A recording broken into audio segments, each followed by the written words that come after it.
नैना अपनी माँ लक्ष्मी के साथ में एक छोटे से गांव में रहती।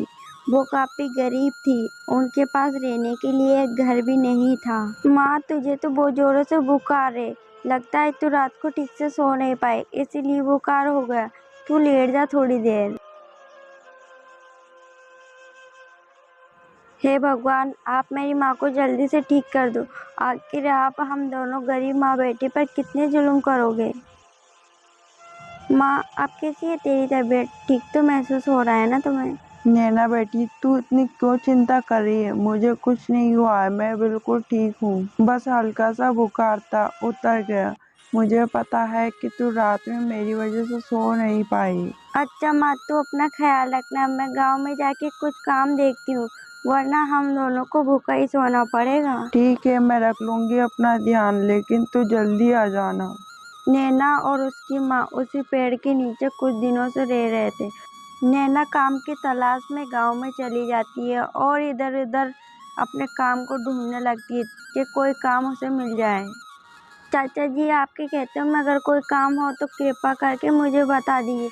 मेरी माँ की तबीयत बहुत खराब है, मुझे उसका इलाज करवाना है, इसीलिए मुझे काम की जरूरत है। अरे बिटिया, ऐसा तो कोई काम अभी नहीं है। अगर काम होगा तो मैं तुझे जरूर बताऊंगा। जी चाचा जी, बड़ी मेहरबानी होगी आपकी। अभी बिटिया मेरे पास इतने पैसे नहीं है कि मैं तुझे उधार दे दूं, पर काम जरूर बता दूंगा।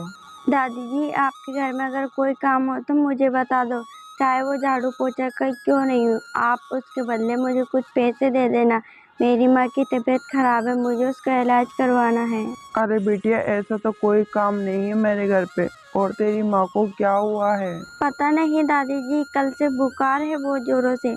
उसी के इलाज के लिए तो मैं काम ढूंढ रही हूँ, लेकिन कोई काम नहीं मिल रहा है। बिटिया, ये तो होने ही था। तुम माँ बेटी इतने दिनों से बाहर तो रह रही हो, एक छोटा सा घर ले लो पैसे जोड़कर। नैना इस बात पे कुछ नहीं कहती है और वो सीधा अपने माँ के पास में आ जाती है और उसकी माँ उसे देखकर ही बोलती है। बिटिया, तू आ गई। इस तरह से मुंह को लटका रखा है। मुझे पता है कि तुझे कोई काम नहीं मिला है। कोई बात नहीं। हाँ माँ, कोई काम नहीं मिला है, आज भी भूखा सोना पड़ेगा। ऐसे ही रात हो जाती है और वो दोनों भूखे ही सो जाती है और अगला दिन होता है। अरे नैना, तू यहाँ क्या कर रही है? चल, तेरी माँ को पता नहीं क्या हो गया है। माँ, क्या हुआ है तुझे? दादी जी, मेरी माँ बोल क्यों नहीं रही है?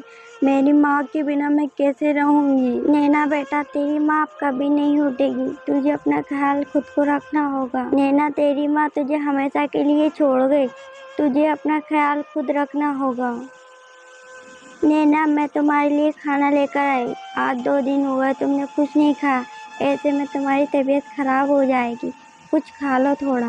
नहीं चाची, मुझे भूख नहीं है, मुझे माँ की बहुत याद आ रही है। नैना, अगर तू खाना नहीं खाएगी तो तेरी तबीयत खराब हो जाएगी। और जो तेरी माँ के साथ में हो वो और किसी के साथ ना हो, ऐसा सोच। और तेरे जैसे कितने लोग हैं जो भूख की वजह से अपनी जान दे देते हैं, उनके बारे में तो कुछ सोच।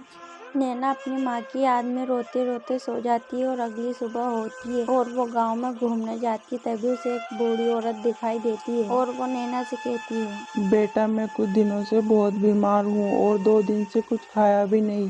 क्या तुम मुझे खाने के लिए कुछ दे सकती हो? हाँ दादी जी, मैं अभी आपके लिए खाना लेकर आती हूँ। आप रुकिए, मैं अभी आती हूँ। ये लो दादी जी, मैं आपके लिए खाना लेकर आई हूँ। आप पहले खाना खा लीजिए और आराम कर लीजिए। बेटिया, तुम्हारा भगवान हमेशा भला करे। तूने इस भूखे की मदद की। तुम्हें हमेशा ऊपर वाला सदा ही खुश रखे। कोई बात नहीं दादी जी, अब मैं चलती हूँ, मुझे देर हो रही। आप खाना खा लीजिए और आराम कर लीजिए।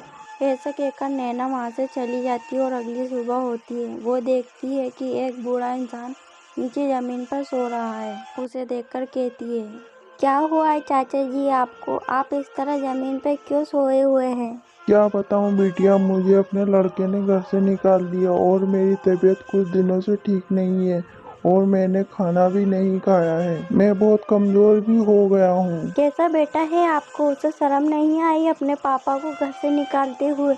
ऐसा बेटा किस काम का जो अपने माँ बाप का ही साथ नहीं दे? पता नहीं बिटिया, ऊपर वाला मुझसे किस जन्म का बदला ले रहा है जो मुझे अपने बेटे ने घर से बाहर निकाल दिया है। कोई बात नहीं चाचा जी, आप परेशान मत होइए, मैं अभी आपके लिए खाना लेकर आती हूँ। ये लीजिए चाचा जी, खाना खा लीजिए। मुझे समझ नहीं आ रहा है कि मैं तेरा धन्यवाद किस मुंह से करूं। आज जो तूने मेरे लिए किया है वो शायद अपना कोई मेरे लिए करता। नैना बिना कुछ बोले ही मुस्कुरा के वहाँ से चली जाती है और अगली सुबह होती है। नैना बेटिया, जो तूने इस गांव के लिए किया है शायद ही ऐसा कोई कर पाता। बेटा तू बहुत अच्छा काम कर रही, हमारी दुआ हमेशा तेरे साथ है। बेटा जब मैं उस दिन बीमार था और भूख प्यास से तड़प रहा था, उस दिन तूने मेरी मदद की, जबकि मेरे बेटे ने मुझे घर से निकाल दिया। जो मेरा अपना बेटा न कर सका वो तूने किया बेटा। आप लोग ऐसा मत बोलिए। जब से माँ मुझे छोड़कर गई है, जब से आपने ही तो मेरा ख्याल रखा है, तो मेरा भी तो फर्ज बनता है कि इस गांव का कोई भी इंसान तकलीफ में ना हो। मैं नहीं चाहती हूँ कि जो मेरी माँ के साथ में हुआ वो इस गांव के किसी भी सदस्य के साथ हो।